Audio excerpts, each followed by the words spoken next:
What's up, YouTube? Combat here, and today I want to talk about if Activision will ever explore going down to a one developer, 2-year life cycle Call of Duty series.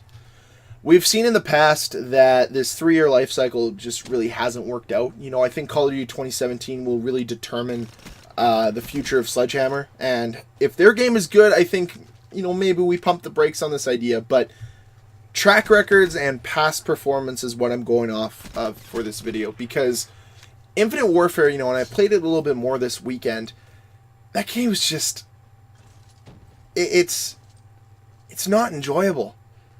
It's not Call of Duty. Something's off about it. I still can't put my finger on it, on why I can't seem to really like the game. There's something about it. I don't know what it is. I'm still trying to figure it out.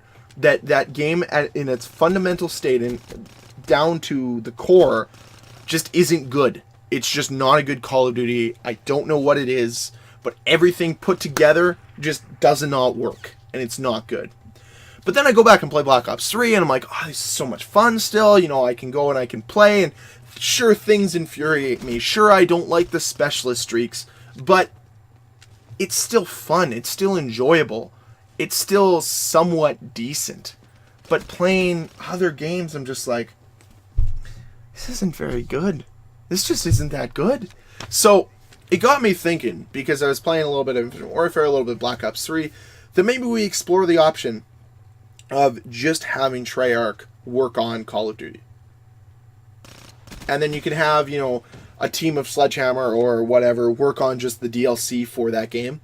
So Treyarch focuses on their game every 2 years, focuses on a nice expansion DLC pack that would come out in November that people would buy, and then you bundle that expansion pack with the game for people who don't have it for Christmas of that year, but then you have expansion pack for the people who have the game, right? So you know, you pay like 30 or 40 bucks for the expansion pack, or pay that $70 if you don't own the game plus the expansion pack. So I was thinking about that because Treyarch's track record has been so good the past decade, really. Since World at War II, or pardon me, that's what's coming out in 2018, hopefully, is World at War II. But since Call of Duty World at War, Treyarch has done an amazing job with their Call of Duties. And I think that, you know, I think people have mixed reactions to World at War II because, or fuck, World at War, because, you know, it was a very MP40 jug based game, and a lot of people were upset with that, but I still think overall I thought World at War was a decent game at its core, because it really did do a lot of COD 4 justice to that, to the franchise. And then Modern Warfare 2 came out and was pretty damn amazing. But Black Ops 1 really set the precedent for the entire Black Ops trilogy, where it had the best support we've ever seen in Call of Duty. It had some of the best maps in the game, had great weapon balance for the most part. You know, every time that we saw the FAMAS kind of get too high, they're like, no, we're gonna tweak it and make it better. And then we saw great innovations in Black Ops 2 with the score streak system, with being able to choose your own adventure and campaign. The zombie Easter eggs have always been amazing. They've made strides in every single Call of Duty to do something different. You know, the score streak system, the pick 10 system, the specialist streaks, all those things are different innovations that have changed Call of Duty, but seem to still fit. Even though I don't like the specialist streaks, I'm okay with them. Even though pick 10 system, I prefer the traditional class setup, I'm okay with it. But when it comes to the score streak system, it's just the best. I like it more than kill streaks.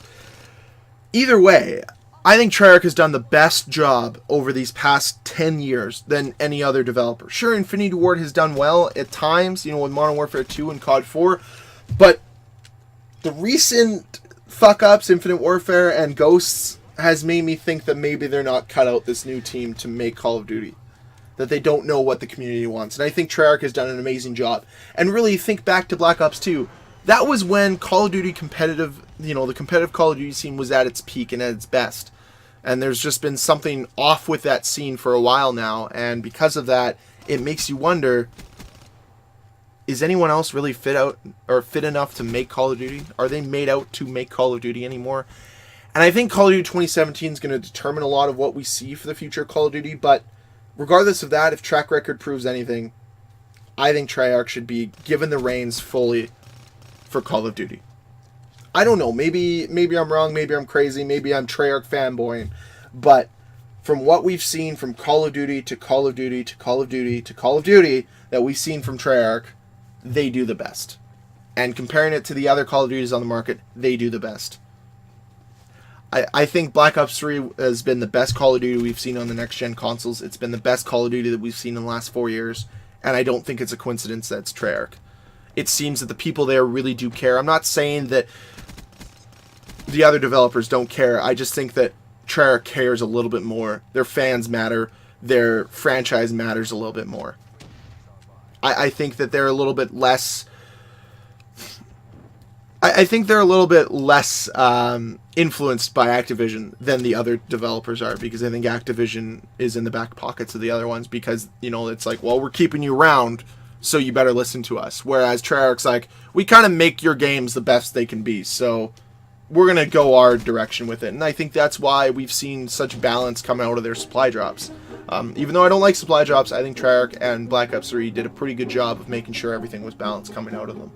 So regardless of that, love to think what you guys know. Let me know down below. Would you like to see Treyarch kind of take the reins, make it a 2-year life cycle for Call of Duty again, and see how that works out for Call of Duty in the future? We'd love to know your comments down below. Thank you very much for watching. If you enjoyed the video, can you please hit that like button? If you want to see more from me, please hit that subscribe button. Until next time, guys, Combat signing off. Peace.